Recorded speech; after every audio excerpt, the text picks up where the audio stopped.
Since 2015, Jared Stillman has rocked Nashville sports. That team freaking stinks. And now he's back. The takes are hotter than ever. I mean, let's be honest, he just can't coach. Welcome to Stillman and Company. Stillman and Company on the 440 Sports Network, presented by Hitler Plumbing, Heating, Cooling, and Electrical. The Titans fall to the Seattle Seahawks by the score of 30-24. And of course, we're on YouTube at Stillman & Co. Like and subscribe wherever you get your podcasts. Again, like and subscribe here to this program. Again, we're live every Monday through Friday at 2 o'clock. Although I do think this week, I think we may just do Monday, Tuesday, and then maybe a little something special at some point in the week, but that's neither here nor there. And again, we're presented by Hitler Plumbing, Heating, Cooling, and Electrical.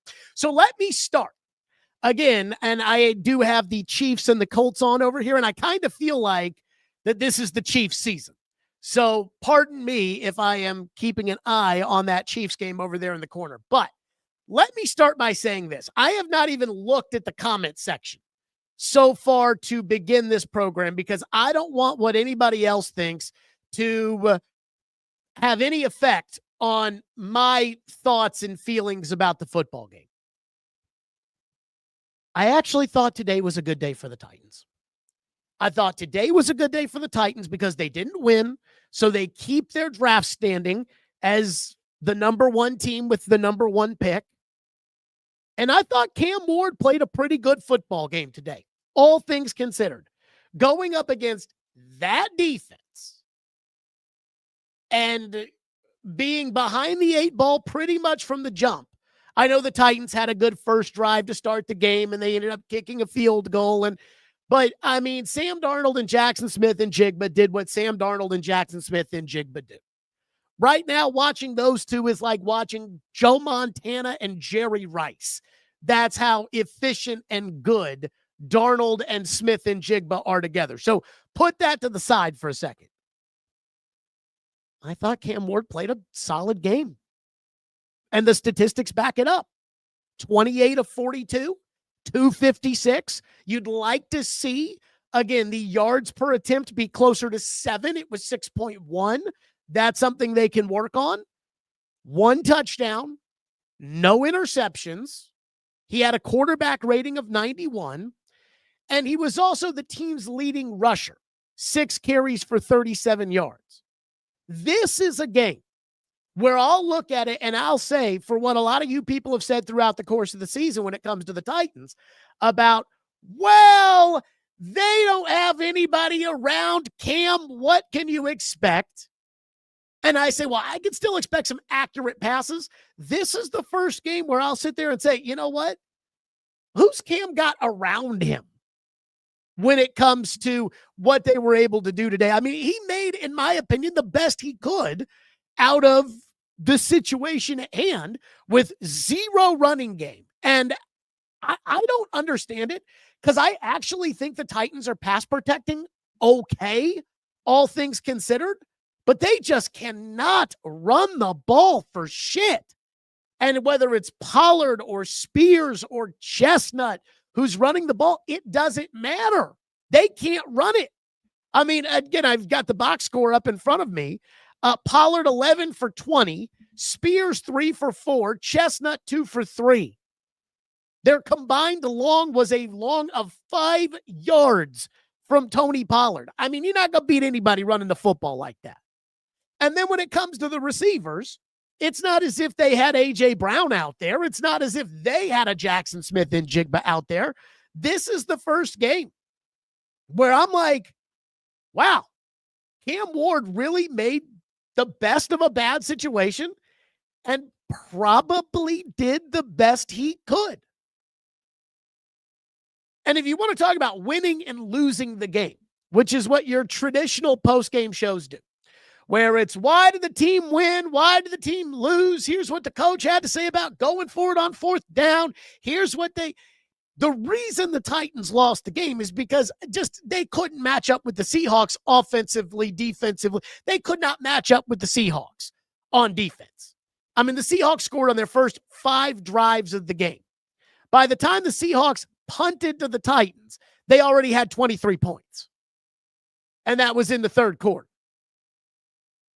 And Tennessee, to their credit, they didn't quit. And I thought Cam Ward, again, played a very impressive game.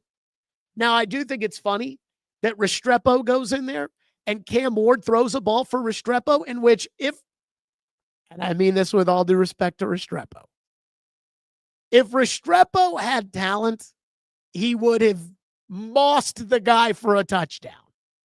And when he dropped it and the DB made a nice play on it, when he dropped it, I was like, Titans Twitter, you tell me what happened on that one, which was too funny. And then Ward had that one play where he was running around in the backfield, and I'm saying to myself, he's going to throw the ball to Restrepo. I'm like, I already know. He's running around waiting to throw the ball to Restrepo, and I'm like, this might end pretty ugly. Like this may. And he completed the ball to Restrepo, and they picked up a first down.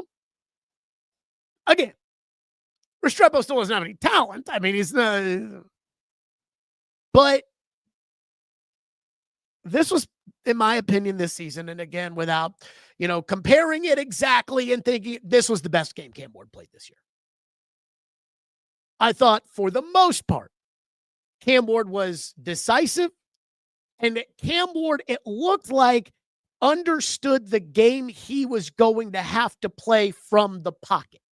And what I mean by that, and I know he got sacked 4 times, but one thing that young quarterbacks struggle with a lot is young quarterbacks want to hold on to the ball too long. Some young quarterbacks, they drop back, first read's not there, they take off. Cam's not that guy. But a lot of these young quarterbacks, and I'm sure if I were to flip to the Shedeur Sanders game right now, I'd see a lot of this.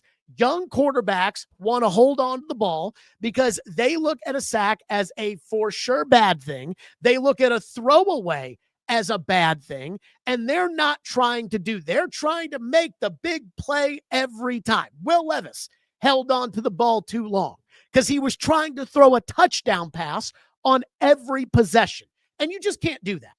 And when you play a team like the Seahawks, you can't if you go into the game with that mindset, you're going to get sacked 13 times. And I thought Cam had the right pocket awareness today. He was really able to use his athleticism, and I thought to get away from some sacks, but he didn't hold on to the ball too long. And I thought that was good. I also think, and I know that it's fun and all the Titan fans love to do this, to just shit on this coaching staff, and I get it. I think that the philosophy the Titans entered the season with, somebody said this to me months ago, and this is somebody who is traditionally in the know. And they said, Brian Callahan, no matter how much you say when it comes to a coach that, oh yeah, we will adapt the program of what we're trying to do on offense, we'll adapt that to the quarterback, and we'll run whatever offense the quarterback wants to run. And at the end of the day, offensive coordinators have their offenses that they want to run. And there are certain quarterbacks who fit each offense. I mean, I remember Floyd telling me that Patrick Mahomes would not fit what Bill Belichick wants to do on offense because Mahomes plays off schedule so much. He and Travis Kelce play that backyard ball, and that doesn't work for Bill Belichick, what he's asking Tom Brady to do. And so when it comes to Brian Callahan talked about, we're going to run an offense that suits Cam, and we're going to run an offense that suits our players. And the truth is, if you watch a Titans offense, they're trying to run the Denver Broncos offense for Peyton Manning, which, again, when you've got Peyton Manning and Demaryius Thomas and Eric Decker and Emmanuel Sanders and the guys they had to run that offense, it's effective. But Cam Ward is not Peyton Manning, and Cam Ward's game is not Peyton Manning's game. Lamar Jackson shouldn't be running Peyton Manning's offense. And so today, on the first drive of the game, I see them move Cam around a little bit, and he has that one where on 4th down or whatever, he gets it to Chig, and I'm like, that's what he needs to be doing on the second drive of the game after Chimray DK. Muffed the kickoff, and it went out of bounds at the 3-yard line. They ran a rollout for Cam. I think it was 3rd down. they ran a rollout for Cam, and it looks like Cam's going to run with it, and Cam's going to pick up the first down, and then he just boom, drops it off to DK, and DK cuts it upfield and gains about 20 yards. And I'm like, that's what they need to be doing with Cam. They need to be moving Cam around. Cam does not need to be dropping back and running every play out of the shotgun and trying to stand back there with two tackles that aren't the best in the NFL. And so I do put some of why Cam didn't look so good. I put that on the coaching staff because, again, I don't think they're running an offense that suits Cam. Now, the tough part is I'm not exactly sure what offense suits Cam. Like, is that RPO Lamar Jackson offense? Is that the offense that suits Cam? I mean, I would kind of tend to doubt it, but because Cam's not the athlete that Lamar Jackson is. But again, I want to see Cam run an offense, or the offense allow Cam to operate more of the way that he plays than the way that, again, Peyton Manning with the Denver Broncos plays. And that's where it goes back to me with Callahan and these guys about this idea that, hey, we're going to run, even though, again, they said the opposite. They said we're going to, build an offense for Cam, and we are going to run an offense for Cam Ward that is Peyton Manning's offense with the Denver Broncos. And don't worry, we are not going to have a running back that can run the ball worth a shit. We're not going to do any of that. Why would we want to run the ball? I mean, I'm actually sitting back here thinking to myself, the coaching really is holding the Titans back. I mean, the coaching really is holding Cam back. It certainly did today. Again, 4th and 1, they run the ball with Chestnut, and I know Zeitler didn't make a block on the play. Zeitler fucking stinks. I don't totally understand it because he was a good player in Detroit. He misses the block. And so Chestnut, the 15th best skill player on the offense, he ends up with the football and he gets tackled behind the line of scrimmage. And I'm like, why don't you just run a tush push with Cam? Now, they did run a tush push with Cam in the 4th quarter and they got it. I don't think they got it, to be honest with you. Watching it in live time, they may want to go back to the practice field and work on that tush push, but I'd rather a tush push for Cam than a handoff to Julius Chestnut right up the middle.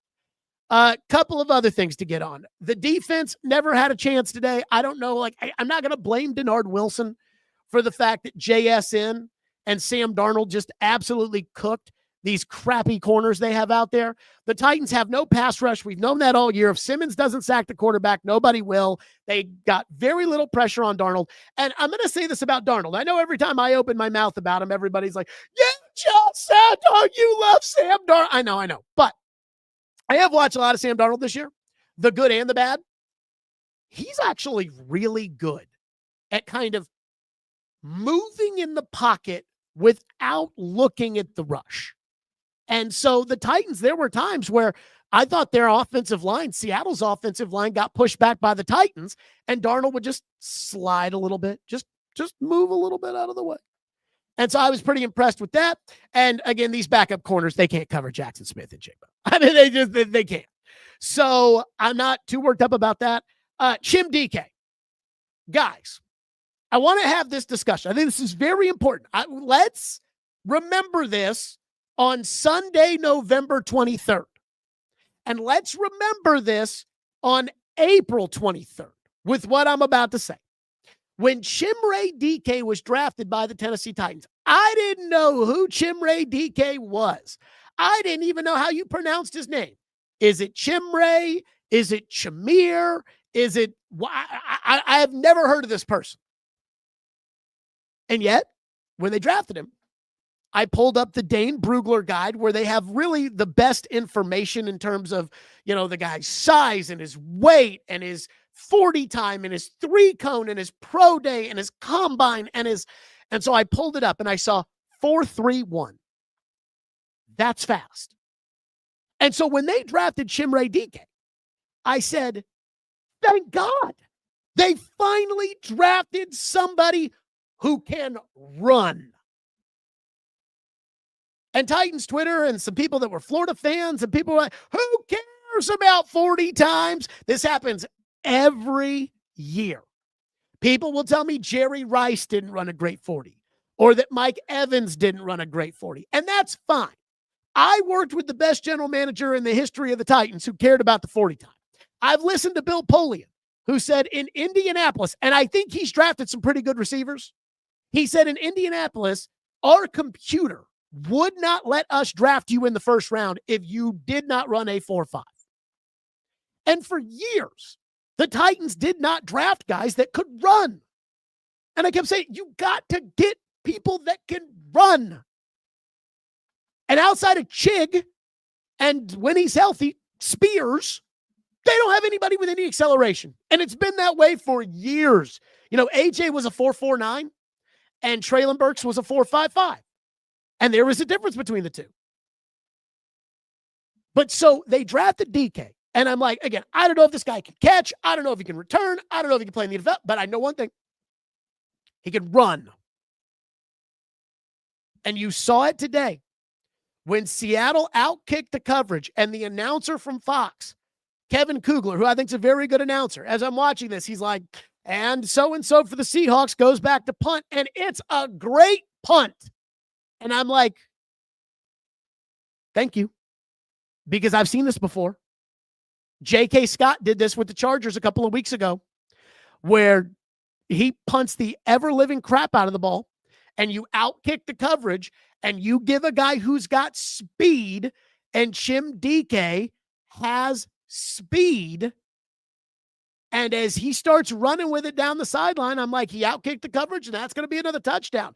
And this is the Titans who for years have been running Mark Mariani back out there, or had been running out Kyle Phillips or Robert Woods or whomever, Chester Rogers, to return punts. Hadn't had guys who could run. Now, all of a sudden, you get a guy out there who can run, and it makes a whole hell of a difference. And so for me, this is what I want Chimray DK to be a part of, is a group of receivers that can run, a group of special teams players who can run. That's what I need. And DK can run. And so I want this. I want everybody to remember this. When it comes to April, and we're talking about all the receivers that we're going to talk about during the draft, because we're going to talk about them. I want everybody to remember this, because there's going to be some guy you like who doesn't run a good 40 time. And when he doesn't run a good 40 time, they're going to say, well, that's okay. Jerry Rice didn't run a great 40 time. And I've always said, when you draft, and again, I took this from Bill Parcells, who took it from Tom Landry.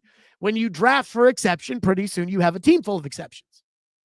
Chimray DK is the example where fast guys run fast in the pre-draft process. Fast guys run fast.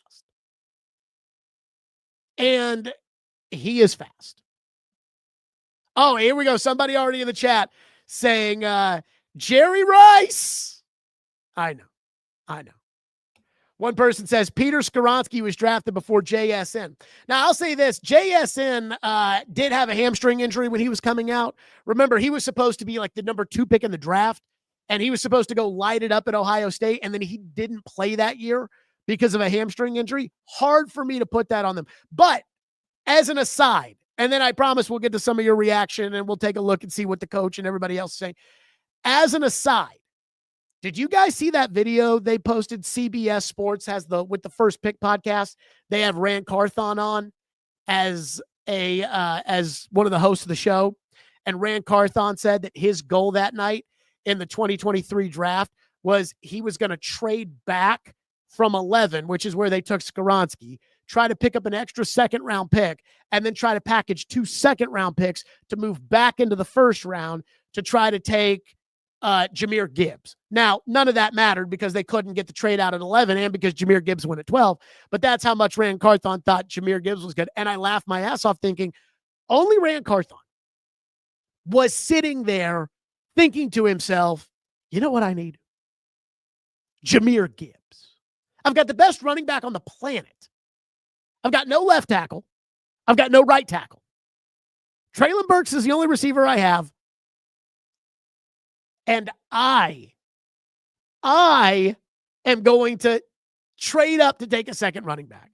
And I did talk to some people that were with the Titans in different capacities, and not one person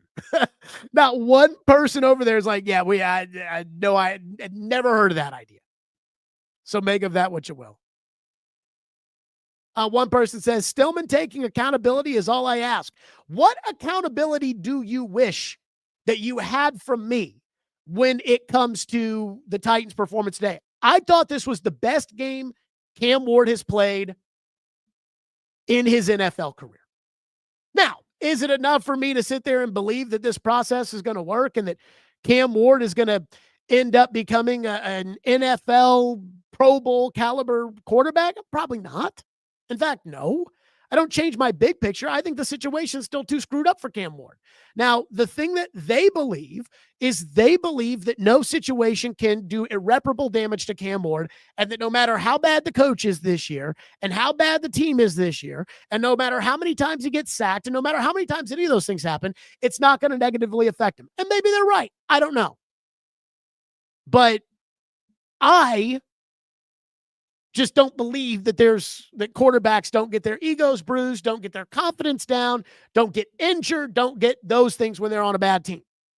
And with this assemble of talent that they have and the coaching staff the way it is and the guy that they originally had coaching them, and again, the plan to run the Peyton Manning offense for Cam Ward, I thought was incredibly stupid. And today, again, Cam's so much better when he's on the move. You got to get him on the move. Again, he's not a super athlete. He's not Cam Newton running the ball. He's not Lamar Jackson running the ball. He's not Anthony Richardson running the ball. He's not Michael Vick running the ball. He's not one of those guys. But he's better when he's on the move. But if you want me to sit there and just tell you like, oh, yeah, no. Now I think he's better than Jackson Dart, I'm not sure I can do that. By the way, Shedeur Sanders, and I've got the game up now because Indianapolis lost to Kansas City. And I did watch that Chiefs game with the idea, I was watching the Titans, but I said all week, I'm like, if KC loses this game to Indianapolis, then I think we can say KC season is over and that the Chiefs are no more. Well, they did end up winning the game. I have the multi-view up right now with Shedeur Sanders playing against the Raiders and the Cowboys and the Eagles. And apparently Shedeur just threw a bomb down the sideline to like the 2-yard line, and they just showed Dion on TV, and Dion's all for it. So just keep in mind as far as that's concerned. Kurt says, Breece Hall will be a Titan. I would be targeting Breece Hall. The Titans need a running back, and they need a running game. Like, they need a running game. And I do not understand how you can have the 11th pick in the draft at guard. You can have a big, fat offensive lineman that you paid $50 million to at center. You can have a guard who, again, is another big, fat guy who has consistently played in the NFL on teams that run the ball effectively, a Nick Saban right tackle, and a $50 million left tackle, and not be able to run the ball at all. I don't understand that. Part of me wonders, and again, you'd have to tell me, all you people out there that, do the film breakdowns, and this would be a good question for James Foster. Is it because Cam doesn't throw the ball down the field enough that defenses are able to bring people up and overwhelm the line? Why can the Titans not run the football? Is it because none of these guys out there can actually run it? Like Tony Pollard's out of juice. He can't run the ball anymore. And Tajay Spears is just really a third down scat back who had a terrible pickup today in protection. And obviously Julius Chestnut. Can we move on from Julius Chestnut, folks? But somebody explain to me why this team can't run the ball. They have got to figure out how to run the football. And I think they need to run the football next year extensively. Like, what I would want this team to be next year is what the Titans were Mariota's second year, where they went out and got Rashard Matthews, who wasn't anything special to write home about, but you needed a starting receiver. And they traded for DeMarco Murray, and they just gave the ball to DeMarco Murray like he was DeMarco Murray of old, and DeMarco Murray was the DeMarco Murray of old.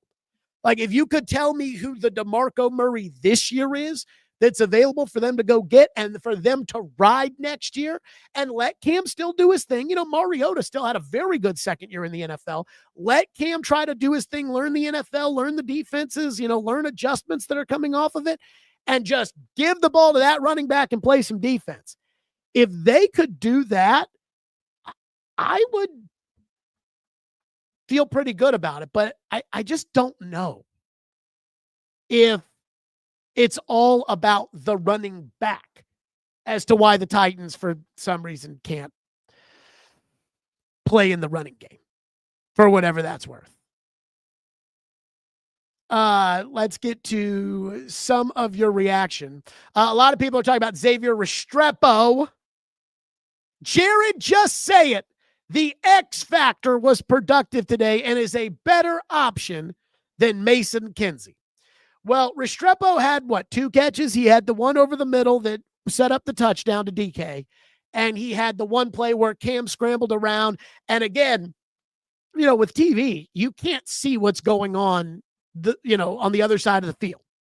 And so we're all watching Cam dance around trying to evade pass rushers. And I just knew, I'm like, he's trying to throw the ball to Restrepo.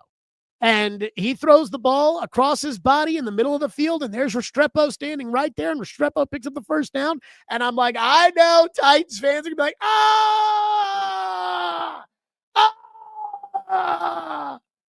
And I think there's some of that. I mean, James Prochet made a great catch over the middle at the beginning of the third quarter. You want to go, for James Prochet? The truth is with Restrepo is he's not big, he's not fast, and he doesn't make contested catches. Case in point, there was a contested catch where he could have gone up over the DB and grabbed the touchdown, and he didn't. I understand the Disney storyline, and boy, it would have been great if they had won the game today, that Cam and Restrepo, against all odds, came together but you guys got to let the Disney stuff go. You got to start worrying about how to win a football game, and you got to let the Disney stuff go. If you can't let the Disney stuff go, you will never be happy in life, because the Disney movies end with happily ever after.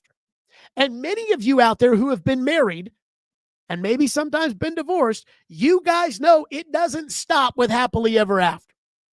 So when it comes to wanting the Titans to be like a Disney story, I know it sounds good, but that's just not how it works. Restrepo made 2 catches. Is he better than Mason Kinsey? I don't know. Mason Kinsey probably could have made that throw. As soon as Restrepo went in the game, Cam was like, I'm throwing the ball to him. Adam in Portland says, we all caught the strep today. Oh, God. The strep. Forrest said, Jared, you literally said Cam is a bust last week. I said, Cam works hard, and so do backup quarterbacks. And I've said this since the preseason. I mean, if you go back to the preseason, I said this after the Tampa Bay preseason game. I believe Cam Ward is ultimately going to be a bust.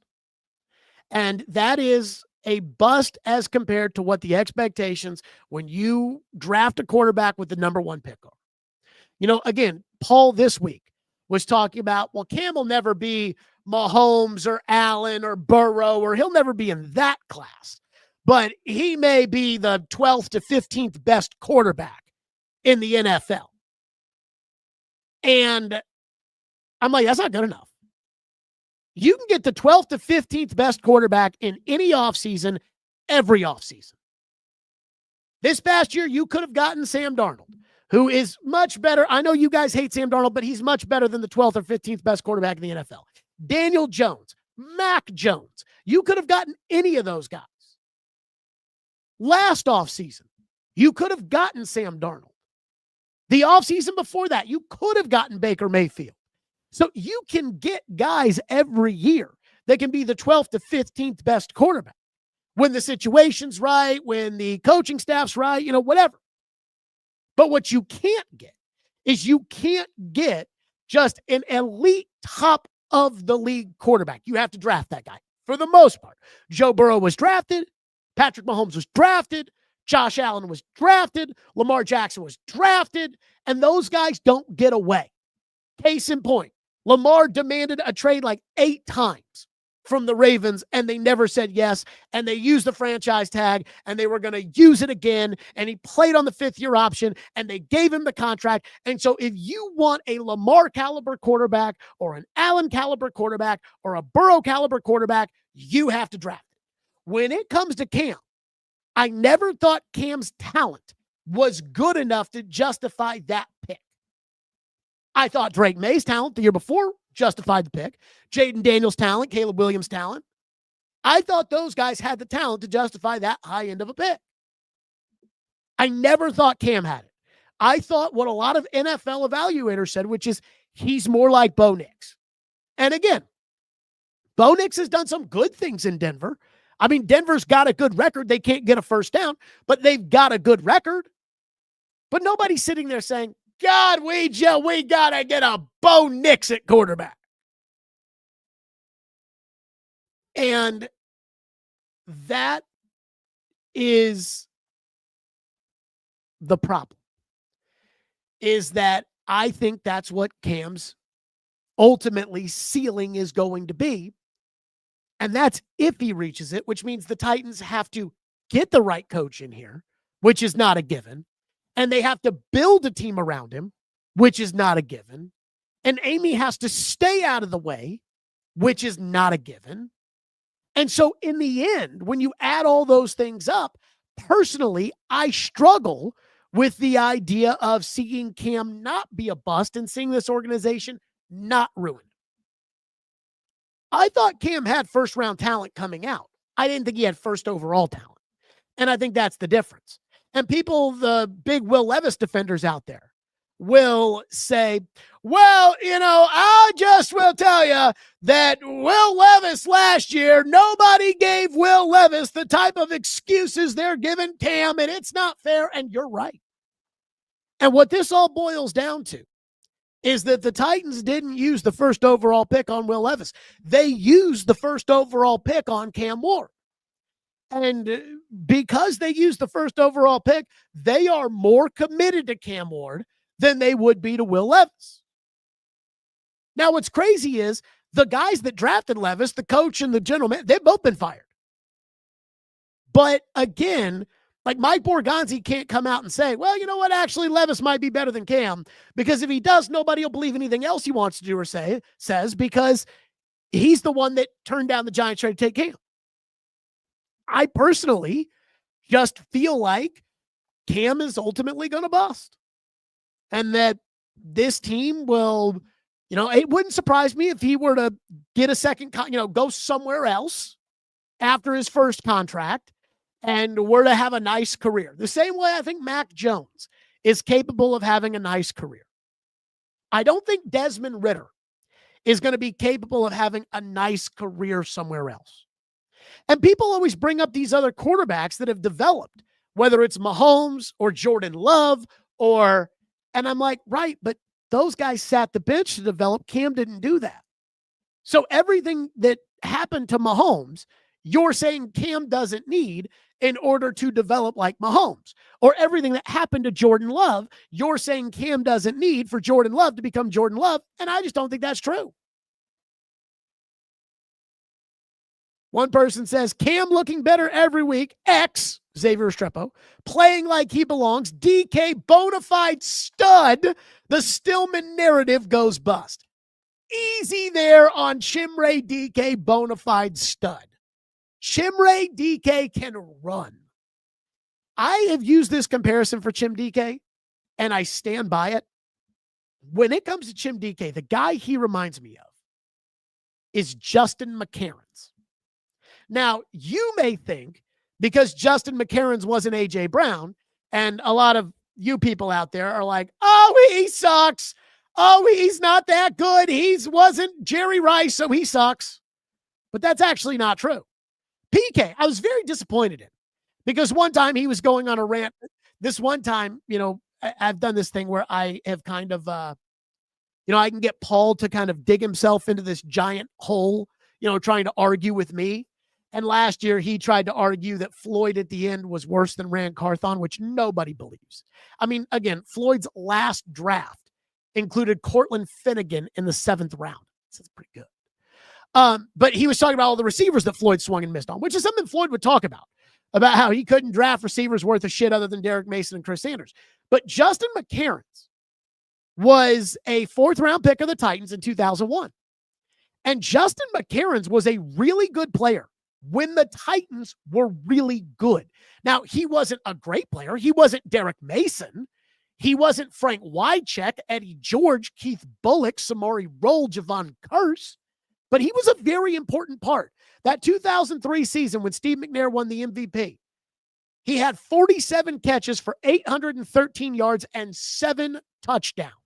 And that was playing opposite Derek Mason, who was the go-to guy, and next to Drew Bennett, who was kind of more of the intermediate guy, and McCareins was the deep guy. McCareins, in fact, led the NFL in yards per target at 9.9. He also was a kick returner and a punt returner. And I don't know what his 40 time was, but he was fast. He was the guy who ran down the field, and they threw it down the field, and he caught touchdown passes from Steve McNair. Again, 7 touchdown passes. By the way, the distinguished gentleman says Justin McCareins never led the league in anything. That is a clown statement. Again, Justin McCareins led the league in yards per target in 2003. And let me say this. If Chimray DK was playing on a team with Derek Mason and Drew Bennett and Aaron Kenny and Frank Wycheck and all those guys, he probably wouldn't be getting as many touches in the passing game as he's getting now. Now, he'd still be a good kick returner. But so I look at it and I'm like, you get a number 1 receiver like a Derek Mason. You get a number 1 receiver. Let's say Jordan Tyson is that guy. I don't know Jordan Tyson very well, but let's say he's that guy. You draft Jordan Tyson. He becomes the number 1 receiver. Jackson Smith and Jigba. You have that guy. DK is a great, in my opinion, complement to that number 2 that goes deep and that you can throw the ball to. That's what I think DK is. To say DK's a stud, I think that's a little out there. He can run, and that's a nice changeup from what the Titans have had over the years, where they've had Robert Woods and Cody Hollister and guys who can't run. That's, again, why the Restrepo love, I just kind of roll my eyes at, because I'm like, I understand the desire for the Disney story, but he can't run. Well, but Jared, he can't run. He had 2 catches on 6 targets. Chigakonkwo can run. He had 3 catches on 4 targets. By the way, that's one of my bugaboos with this team. And you guys know Chig drives me crazy. That's one of my bugaboos, is that I don't feel like they get Chig the ball enough. Because I think there are 3 guys on offense that can run. And so I want you to throw short and get the ball in their hands and then let them run with it. And to me, that's Chigakonkwo, Tajay Spears, and Chim DK. Those 3 can run. So give them the ball and let them run. And I don't think they give Chig the ball enough. Apparently, the YouTube chat is all worked up about Levis versus Cam. I tweeted this out earlier this week. I have actually not dug into the Levis versus Cam discussion, but I do think it's hilarious how worked up people get over the Levis versus Cam discussion. If you want my opinion, I think Cam's talent is closer to Will Levis's talent than the talent of your traditional number 1 overall pick. And this is where I would love, and for some reason, I don't understand why a lot of people don't post. And I'm not talking about people in the league, but I'm even talking about the Dane Bruglers, the Mel Kipers, the draft gurus that are kind of the 33rd, 34th, 35th NFL scouting departments that are like, here's my big board, and whoops, here's my big board and here's where they all rank on it and so on and so forth. I'm surprised that they don't do more of that, only because I want to see, I guess I'll just have to deal with it like this. I want to see, again, that's what happens when you start pushing your own board. I want to see where Cam ranks for people inside the NFL or gurus that study this stuff every day for a living. I want to see where Cam ranks in comparison to Drake May, Caleb Williams, Trevor Lawrence, Joe Burrow, Jaden Daniels, CJ Stroud, and where he relates, to Levis. Because I think he's talent-wise closer to Levis than he is to that group. And that group I would take with the number 1 pick.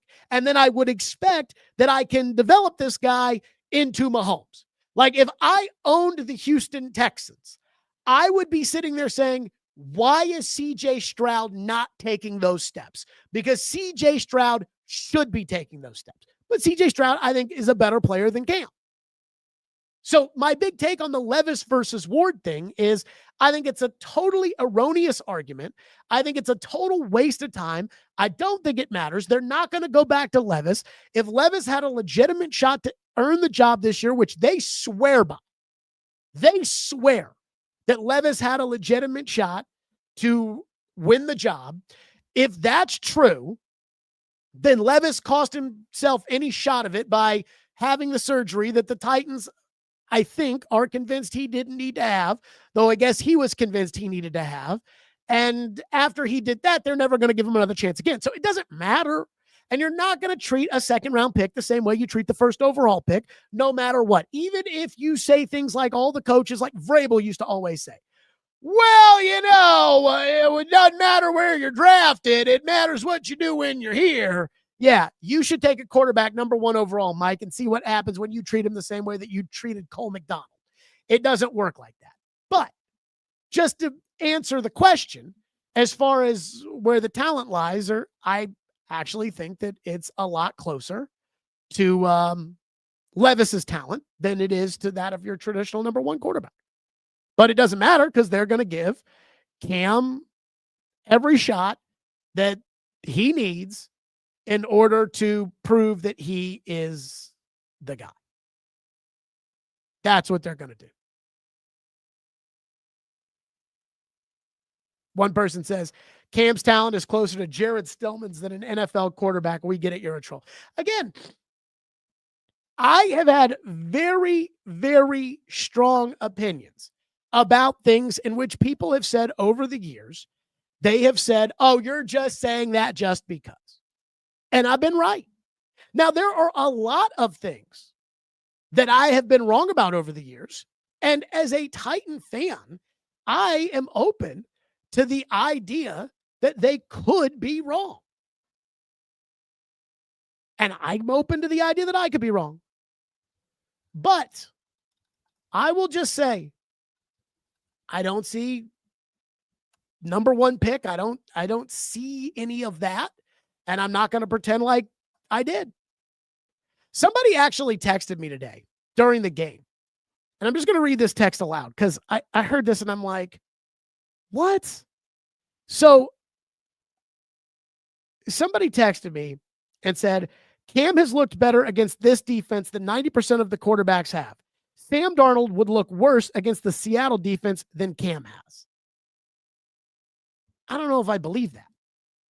I mean, Sam Darnold was lighting you up for the first 3 quarters of the game, and then Seattle kind of kicked their feet up. I have a hard time with that one.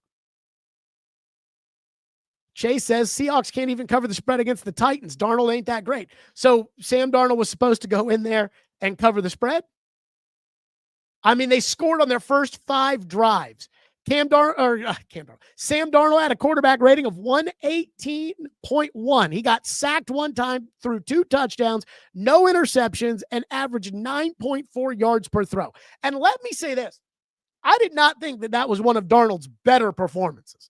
It certainly wasn't one of his worst performances, but I didn't think that was like what we saw when he played the Commanders on Sunday Night Football, and he was putting the ball around like he was Tom Brady. I didn't think that. Again, I think Darnold went out there and executed the game plan. And I do love the Smith and Jigba stuff, where Gronk is sitting there at halftime talking about Smith and Jigba's the best receiver in the NFL. And I'm thinking to myself, if you had said at the beginning of the season, Jackson Smith and Jigba is going to be the best receiver in the NFL, you would have been laughed off the production lot. They would have said, what about Jamar Chase? What about Justin Jefferson? And so when I heard Gronk at halftime say Jackson Smith and Jigba is the best wide receiver in the NFL, I did a double take, but I also thought, well, going into the year, who did many people think was the best receiver in the NFL? And many people thought Justin Jefferson was the best receiver in the NFL. Well, who was Justin Jefferson's quarterback last year? And who's Jackson Smith and Jigba's quarterback this year? Well, Jared, that's not fair because so every time Sam Darnold goes to a team, his receiver, who wasn't that good the year before, didn't win a lot of games the year before, 7-10 in Minnesota before Darnold got there, didn't make the playoffs last year with JSN and DK Metcalf last year in Seattle. Every time Sam Darnold goes somewhere, all of a sudden, his receiver plays like the best receiver in the NFL, and we're not supposed to give him any credit for that. But I guess not. I thought Darnold was fine. I don't think we need to have like a Cam versus Darnold discussion when, again, Cam played his best game, and Darnold, by every statistical category, played better than Cam Ward did today. You don't want to go there. Just be happy with how Cam played. This isn't about Sam Darnold. This is about Cam. Cam played well. By the way, I just saw that the Cleveland was up 14-3, and I have the game on, but I haven't been watching it, and I just clicked the box score. Shedeur, 5 of 9, 82, and an interception.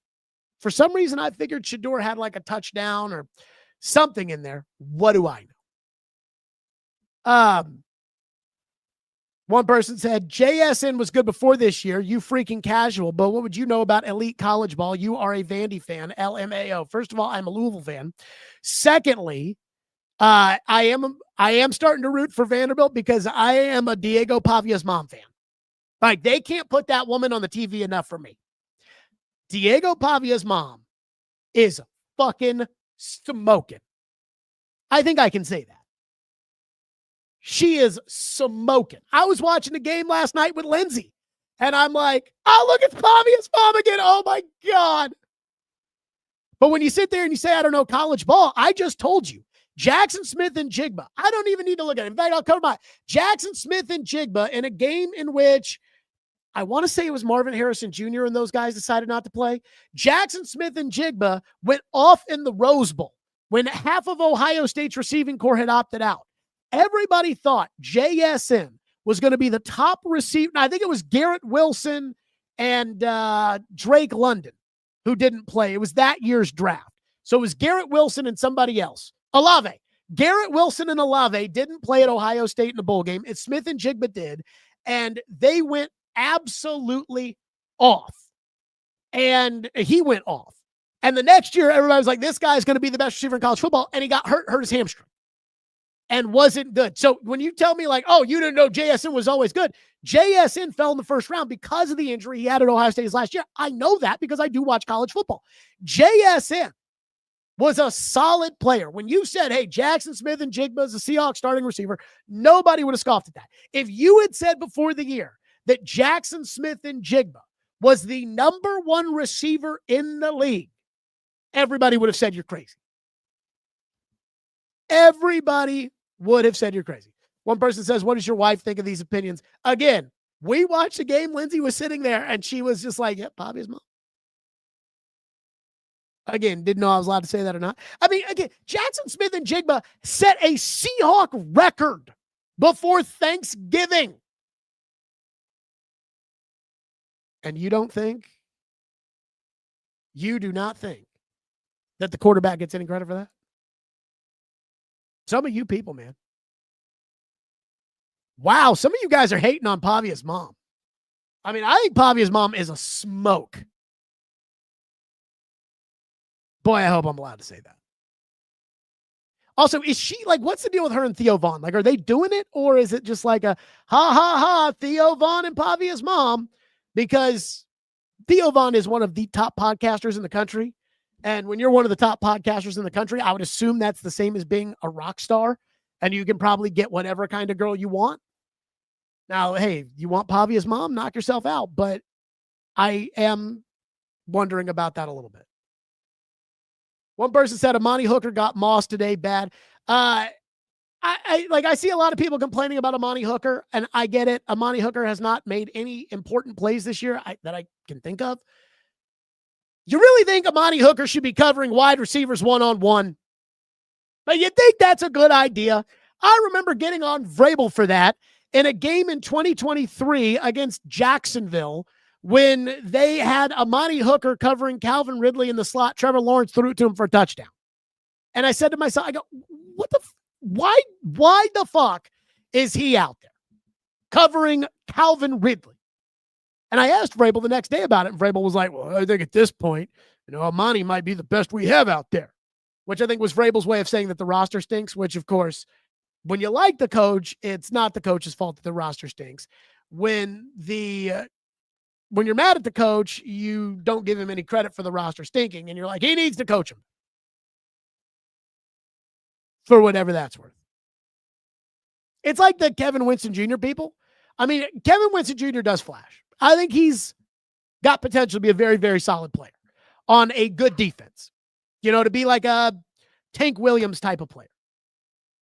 But at the same time, when it comes to him being like an impact difference maker, I mean, he's really young, and I think he's more of a box safety than he is a coverage safety. So I can't get on the huge Kevin Winston train. I know a lot of people want to. The distinguished gentleman, Cam is him. DK is him. DK ceiling is probably as a number 2 receiver who's a really good punt returner. Really good punt returner. And it's nice to have a good punt returner. To sit there and say that guy is him. Again, when you're watching Jackson Smith and Jigba play, that's a little too much for me. One guy says, Jared, who is paying for this show? I don't know. Why did nobody ever ask when I was at 1025 who was paying for the shows? I mean, again, this show is on the 440 Sports Network. We're very proud to be on the 440 Sports Network. Us, Kaharski, the Hot Read with James Foster. We've also signed a marketing deal with a much bigger company. And I don't know if they want it announced or I want to announce. We'll figure that out at some point. About a couple of months ago, I said, hey, there have been some talks and I just want the audience to be aware. And those talks have come to fruition. And so there are quite a few people that are paying for it. Hiller Plumbing, Heating, Cooling, and Electrical is also paying for this show. They're our presenting sponsor of Stillman and Company. And if you've got any issues at your home during the holidays, be sure to call Hiller. I just dropped that one in there for fun. One person says, we don't hate Sam Darnold. We are just tired of you fanboying him. I mean, well, maybe you should be tired of him winning. Because I'm tired. What I'm tired of, and you know what? I'm going to take a second to talk about this. As one person said, Darnold is yet to show up in a big game. You want that guy.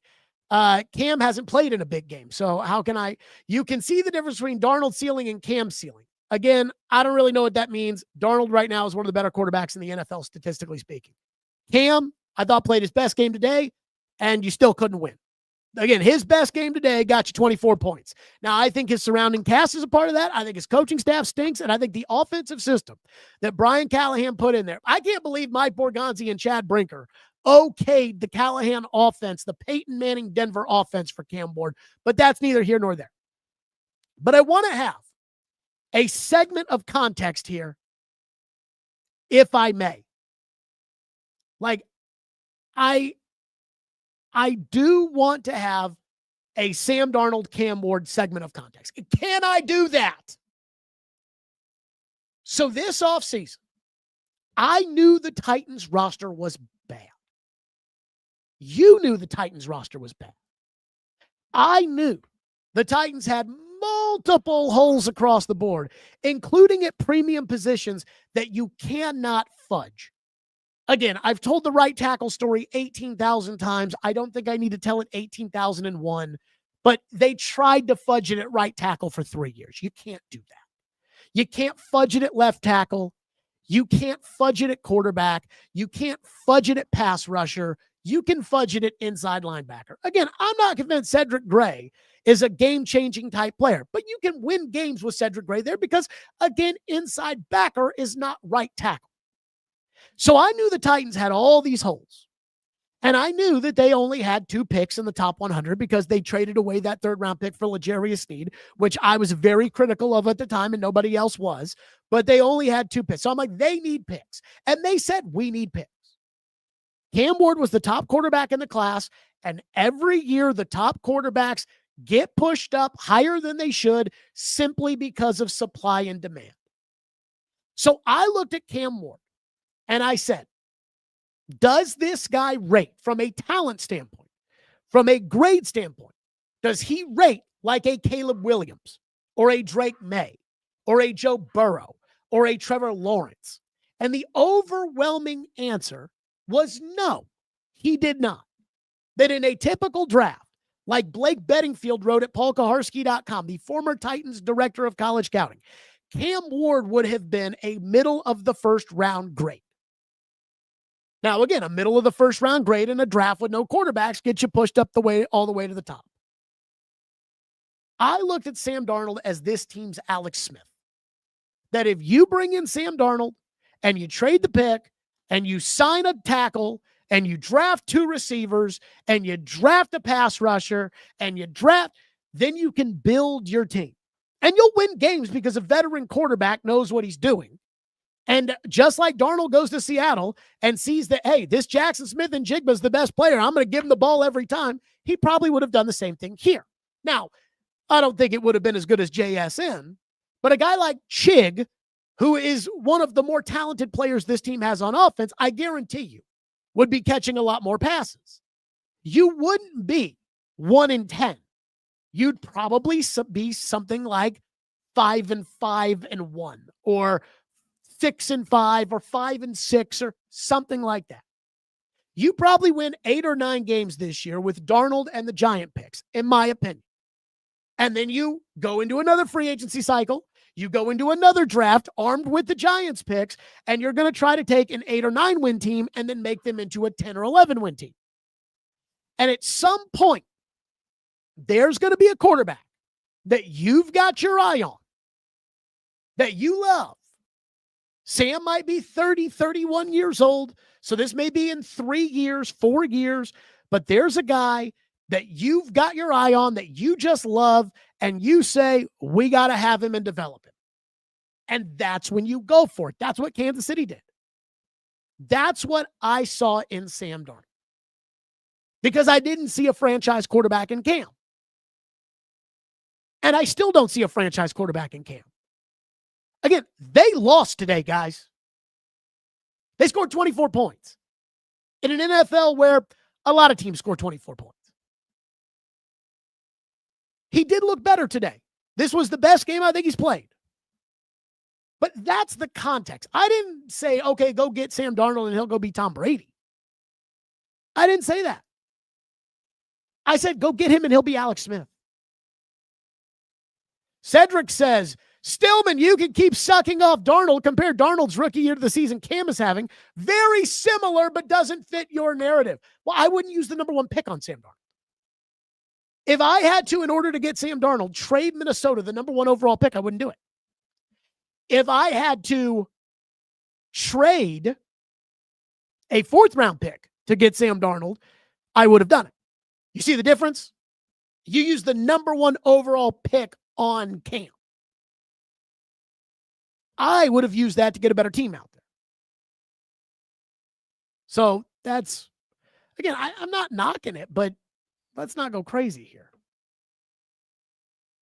One person says Udo is effing garbage, another Callahan classic.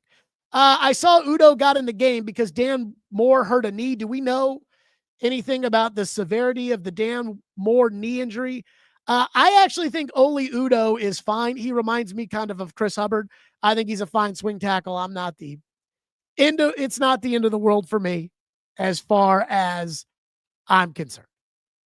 Justin Mello says on Twitter, Cam Ward did look like a franchise quarterback, and Restrepo looks like he belongs. Stillman has to jump through hoops to spin that performance negatively. Again, Restrepo had 2 catches on 6 targets. Ooh. Chig had 3 catches on 4 targets and had more yards. But I doubt we're throwing a giant parade for Chigakonkwo. Now are we? For whatever that's worth. But again, I just said when it came to Sam Darnold, I just want him to be like Alex Smith. Just be the Alex Smith of the Titans. Not be the Tom Brady of the Titans.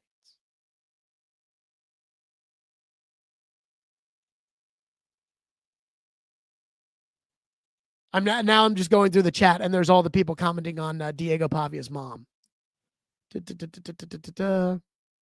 Kelsey says, I do that. And so-and-so is so damn handsome. Watching games with my husband after 30 years, he's used to it. I mean, again, it's okay to say other people look good. Now, maybe Lindsay and I just have it differently because we both know we look good. Kidding. So we don't get jealous. Kidding.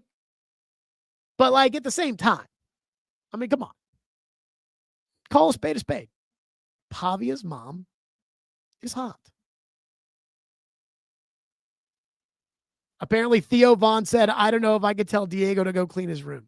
Again, I know Theo Vaughn's like a huge jokester or whatever, although I've never actually seen Theo. I know he's a comedian. I've never seen Theo Vaughn actually do any comedy. I've seen his podcast, but I've actually never seen him do any comedy. So I don't know how funny he is or anything. Like, again, I'm used to, Jerry Seinfeld when I think of comedians. But I know like everything's a joke with him. Is he actually fucking Diego Pavia's mom or not? Do we know the answer to that? Like, that's all I'm wondering. And if he is, good for him. And if he's not, I understand it. He's friends with Diego. You don't want to pork his mom? I got it. And he's a very successful, famous person, so he can get hot chicks. So it's not like this is the only hot girl in the world he's ever going to see. I'm trying to sift through the crap here. I'm just wondering, like, are they doing it or not? I want to know. Like that, I'm curious. Boy, I hope they show Pavia's mom on the UT game just constantly. I think we will have to do a post-game live on Saturday. For whatever that's worth. One person says, Udo was fine, but Strep. Again, I love this. You can call these guys like your friends. Strep. They got to get Strep in there. Strep gets in there. Okay. Strep has no talent. He has no talent. He's short. He's small. He's slow. He has no talent. And there are a lot of guys who don't have great talent that work their asses off and make it in the NFL. Robert Spillane of the Patriots is an example of that.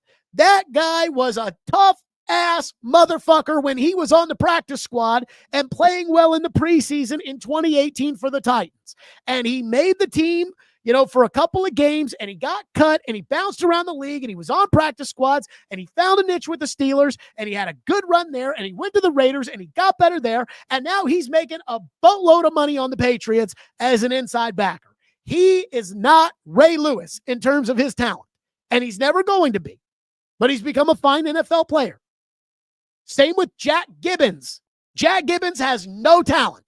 Hard worker, solid player, but we never treated Jack Gibbons like he was the missing link to the franchise. When it comes to Restrepo, you guys are like, they need to get Restrepo out there. It'll make a world of difference. Did it? Had 2 catches. One person says, the Titans should trade Sweat. He is not worth the second-round pick. They need to move him in the offseason. The problem is that he wasn't worth the second-round pick, and nobody's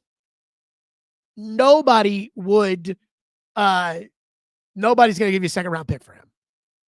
So, the way I look at Tavondre Sweat reminds me of Billy Bob from Varsity Blues. And at the end of the day, when you just shrug and say that Billy Bob is a bit of a crybaby because, well, Billy Bob cries. When it comes to Tavondre Sweat, he's fat and lazy.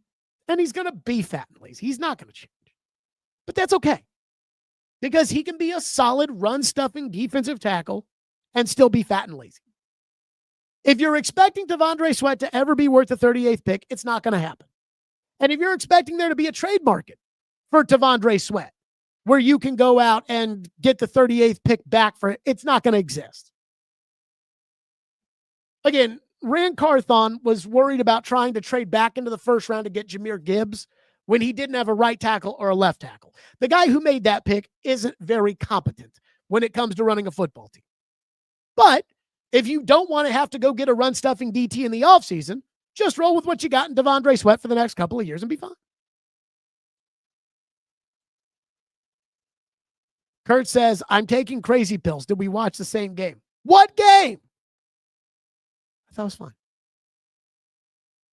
I thought Oli Udoh was fine.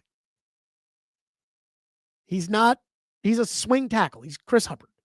He's fine. Just like for a practice squad receiver, Xavier Restrepo is fine. But, I mean, you people. Oh, goodness gracious. One person said, I don't want to see that left tackle ever again. Give me Dan Moore. Again, I kept saying this when they signed Dan Moore for all that money. I was like, that's because he's a starting caliber left tackle. Well, PFF says he stinks. Well, of course he stinks. He got the free agency because he stinks, but he's still a starting caliber left tackle. He started at left tackle for the last 4 years for a team that makes the playoffs. That means you're an NFL starting caliber tackle. And when you're an NFL starting caliber tackle and you get to free agency, you're going to make a fortune, even if you're not the best, because the best don't get let go by their teams. That's why. One person says, Darnold beats awful teams. Awesome. Well, in order to get to the playoffs, you have to beat the bad teams. You know who else beats the bad teams? Jared Goff beats the bad teams. And I'm sure you guys want to hate on Jared Goff or say he sucks too, but Jared Goff wins a lot of football games. Now, are you going to win the Super Bowl with Jared Goff? I don't think so. But Jared Goff beats a lot of bad teams. Baker Mayfield beats a lot of bad teams.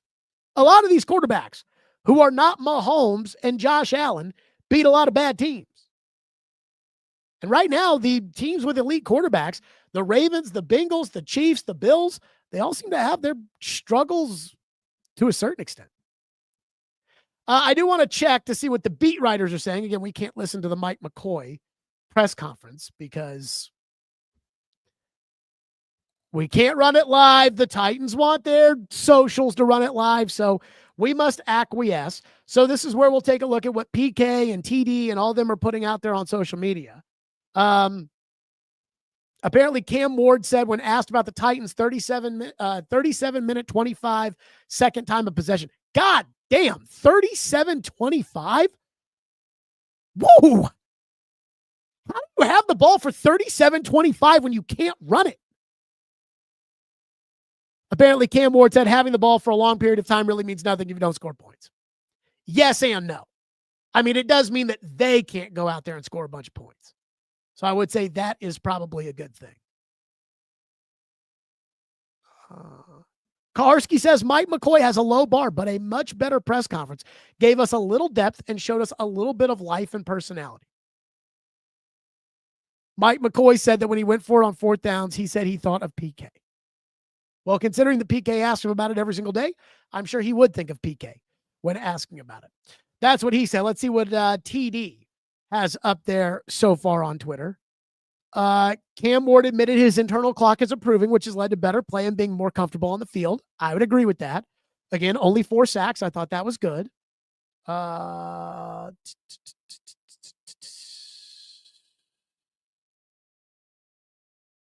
Easton Freeze wrote, I don't mean to be a hater, and I really do understand the progress that everybody feels, which is leading it to be like this, but the Titans lost the game, and this presser with Mike McCoy feels exactly like it was a win. Not a knock on him, just an indicator of how far this team has fallen and how much room for growth there is. Again, I didn't hear the press conference. I'll have to go back and listen to it.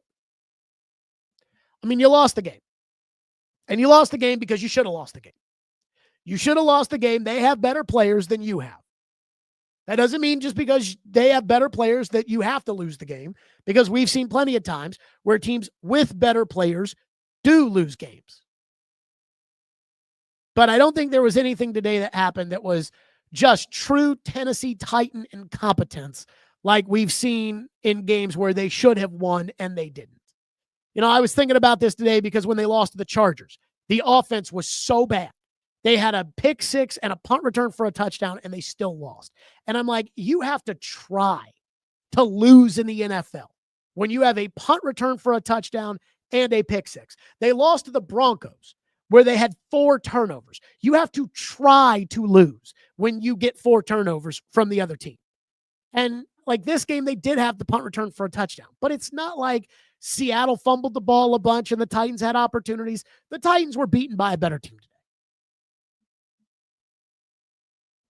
If you want to play the moral victory card, I have no problem with that. If that's what they did, again, I have no problem with that. The distinguished gentleman said the deflection is real. What deflection? I came out today and said this was the best game Cam had. What deflection? Distinguished gentleman who said he was going to come to the draft show last year at Twin Peaks and did not come to the draft show at Twin Peaks. I said we were going to have fireball shots. He said somebody from Twin Peaks came up to me and said the distinguished gentleman called and was like, yeah, I can't make it tonight. I'm like, you said you were coming to the draft show. So the distinguished gentleman, I got to ask you, how is it a deflection if I started the show saying this was the best game Cam Ward played? Just because I didn't walk away from this and say, he's a franchise quarterback now, is that deflecting? You tell me. Cam Ward, by every metric, is the worst quarterback in the NFL. Maybe, in some cases, the second or third worst quarterback.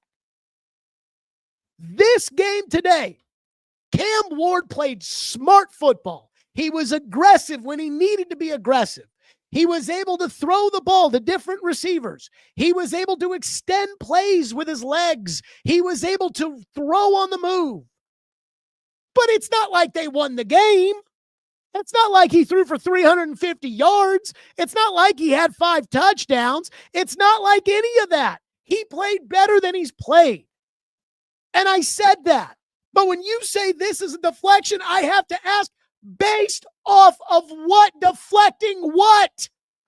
I still don't think he's a franchise quarterback. I still don't think he has that talent. I still don't think he's ever going to have that talent. Okay?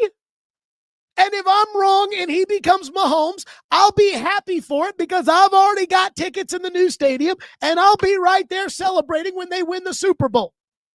And if he's not, I'll tell you guys I told you so, and you'll say the same thing every time I'm right about something, which is we don't want to hear you gloat about being right, and that's fine.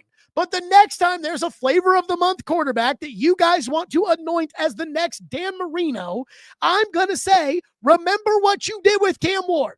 Remember what you did with Will Levis. Because I never get too high or too low about these guys because I lived through Mariota and I lived through Vince Young and I bought the hype with Mariota and with Vince Young. When Mariota threw 4 touchdown passes and smoked Tampa Bay in his first game in his career, I was like, who's to say we don't have the next Aaron Rodgers or Tom Brady? That was my reaction. People were like, it's only one game. And I'm like, no.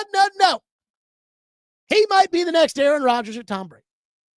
So then when Will Levis did the same thing 8 years later, I said, well, I've already seen this before.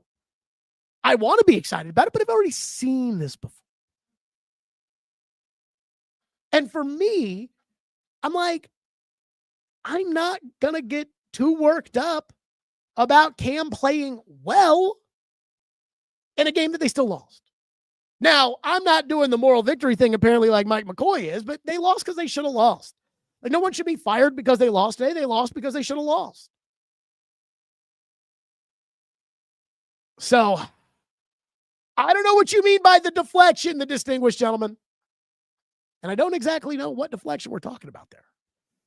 But I do hope you feel better. And like you got a rant out of me. I am so tired. Miami's best receiver of all time. Yeah, I mean, again, he's the all-time leading receiver in Miami Hurricanes history. You do realize that's because guys like Michael Irvin and Andre Johnson are good, and they go to the NFL early. Like, again, I don't have it in front of me. Let's see. North Carolina basketball. North Carolina basketball, all-time scoring leaders. Because I'm going to guess Michael Jordan is not number one. I'm going to guess Tyler Hansborough is the all-time scoring leader in North Carolina history. Why? Because Tyler Hansborough was never going to be a good NBA player. So he went all 4 years to North Carolina and played all 4 years. That doesn't mean that he's Michael Jordan. Let's see. All-time North Carolina. Brendan Haywood had a good career at North Carolina, eh? Points. Where are the points? This can't be right. This says, this can't be right. This says Lenny. This is for one season. That's points in a season. I want points forever. It says Lenny Rosenbluth. Who the fuck is that?